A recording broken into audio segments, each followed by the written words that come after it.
ওয়াজ করে টাকা নিচ্ছেন, নামাজ পড়ে টাকা নিচ্ছেন, ওই জানাজা পড়ে টাকা নিচ্ছেন, বাচ্চার নাম রেখে আকিকা করে টাকা নিচ্ছেন, সবগুলা গুমরাহিতে আছেন, সবগুলা ভুল পথে আছেন। আসসালামু আলাইকুম ভাইয়ারা, কথাই আছে কারো বুদ্ধি থাকে মাথায়, কারো বুদ্ধি থাকে হাঁটুতে, আর কারো বুদ্ধি থাকে পিছনে। হুজুর যদি নামাজ পড়াইয়া টাকা না নে, হুজুরের বহুলা মাইয়া কনে খাওয়াইবে, হেতে নি খাওয়াইবো। আরেকজনের হোলা হইছে হুজুর হিনে যায় নাম রাখবো, হুজুর যদি হিনে যায় টেয়া হুইসা না লয়, তাহলে হুজুর হোলা যে নাম রাখবো হেটে কনে দিব। কোন মসজিদে বা কোন ওয়াজের মধ্যে হুজুররা কইছিল কোরআন শরীফ আমরা হই আপনার ঘরে হুনন লাগতো না, কোরআন শরীফ বাংলাতে পাওয়া যায়, আপনি বাংলাতে কোরআন শরীফ হই হুজুর হই যান। এ ভাইয়ে হিনে যায় কথা শুনবার হরে বাংলা কোরআন শরীফ একান কিনি, এরপরে হই হে ভাইয়ে হয়ে গেছে কই মাওলানা।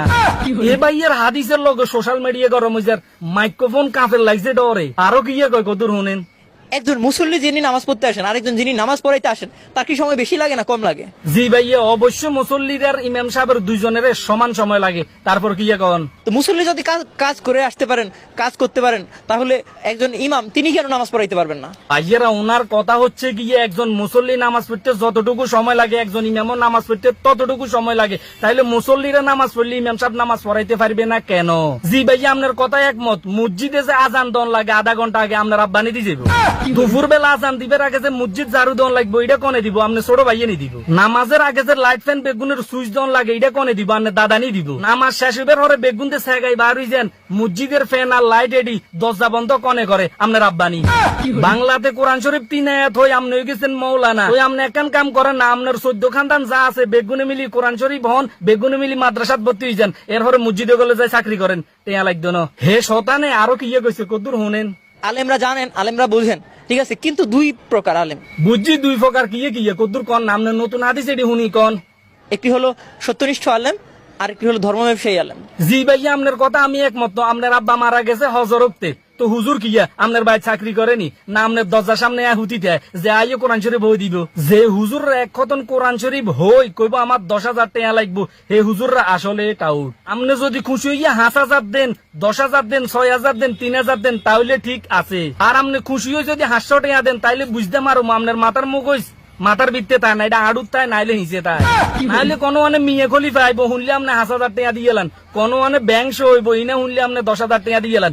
এক খতম কোরআন শরীফ পড়ছে, আপনার মা বাবা কবরে সুস্থ ভাবে থাকবো, আপনার ভবিষ্যৎ ভালো হইব, আপনি ইনে 800 টাকা দিবেন কিনলে।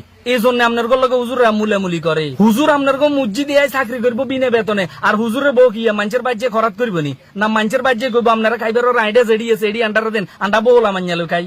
আপনি সোশ্যাল মিডিয়ার মধ্যে আইসে যে কথা বলতেছেন, কথা বলতে তো টেয়া লাগে না, ফটর ফটর দিয়ে শুরু করছেন। ভাইয়ের আমি হাদিস মাসালাও জানি না, আমি কোন কোরআনের আয়াতের ব্যাখ্যাও জানি না, আমার আছে শুধু মস্তিষ্ক, আমি মস্তিষ্ক বিবেক খাটাই তারপর কথা বলি। একজন হুজুর সকালবেলা উঠে আজান দিতে হয়, তারপর নামাজ পড়াইতে হয়, সকালে হলে মসজিদ ঝাড়ু দিতে হয়, জুমের নামাজ হলে পুরো মসজিদের ফিডি ফাইডি পরিষ্কার করতে হয়। গ্রামের কোন শতান্ত জীবনও যাইতো না, যাই আরো যদি মসজিদের ভিতরে দুল দেয় কত হাদিস হতুয়া হাইকোর্ট সুপ্রিম কোর্ট। আপনার মসজিদে একটা ফ্যান নষ্ট হয়ে গেছে, হুজুর এটা দেখাশোনা করন লাগে। আপনার মসজিদের উগে লাইট নষ্ট হয়ে গেছে, হুজুর এটা দেখাশোনা করন লাগে। আপনার মসজিদে উগে বাড়ি লাগবো, হুজুর এটা দেখাশোনা করন লাগে। আপনার মসজিদে নামাজের আধা ঘন্টা আগে আজান দন লাগে, আধা ঘন্টা আগে মসজিদ ঝাড়ু দন লাগে, এরপরে মানুষ বেগুন নামাজে আইলে লাইট ফ্যান চালাই দন লাগে, মানুষ বেগুন সেগায় বাইরে দেবার দিয়ে লাইট ফ্যান বন্ধ করন লাগে। আপনার মতো একজন মূর্খ যে কইলেন একজন মানুষের নামাজ পড়তে যতটুকু সময় লাগে একজন হুজুরও নামাজ পড়াইতে এতটুকু সময় লাগে, কেমনে লাগে আমার কতদূর বুঝাই দেন চাই। শোনেন ভাইয়া, আপনি যেরকম আরেকজনের কাজ কইরা বিনিময় নেন, হুজুরও আপনার মসজিদের নামাজ পড়াইয়া আজান দিয়া তারপর হুজুরের টাকা নেয়। একটা কথা মনে রাখবেন, হুজুর 5 ওয়াক্ত 5 বারে আজান দে, 5 বারে নামাজ পড়ায় এবং কি 5 বারে হাত তুলি দোয়া করে। এই গ্রামের মানুষগুলির উপরে যেহেতু আল্লাহ পাকের কোনো গজব না পড়ে, আসমানি বলা হাওয়াই বলা যেহেতু গ্রামে বর্ষিত না, আপনি হুজুরের বিনিময় দিতে না কনে দিব, এই দোয়াগুলি কনে করবো আপনার আব্বানি, আপনার দাদানি, আপনার ছোট ভাইয়েনি করবো। এবং কি গ্রামের মধ্যে একজন মানুষ মারা গেলে, একজন মানুষ দুনিয়াতে আসলে হুজুরের সকাল হইতে সন্ধ্যা পর্যন্ত যত কিছু করণ লাগে সবকিছু নির্দেশনা দেয়, হুজুরকে আপনি অবশ্যই বিনিময় দিতে হবে এবং কি সমাজের সবার চাইতে বেশি দিতে হবে, কারণ হুজুর আমাদেরকে নামাজ পড়ায়, ইসলামের দাওয়াত দেয়। একটা কথা মনে রাখিয়েন, হাদিস কোরআনের মধ্যে সবকিছু লেখা থাকে না। মনে করেন আপনি আর আপনার বড় ভাই দুইজন একসাথে টয়লেটে ধরছি, এখন আপনি একটু পরে টয়লেটে যাই আপনার বড় ভাইরে সাইড দিবেন, এটা কোনো হাদিসেও লেখা নাই, কোরআনও লেখা নাই, এটা হচ্ছে গিয়ে আদব কায়দা, এটা আপনার মস্তিষ্কে কাজ করবে।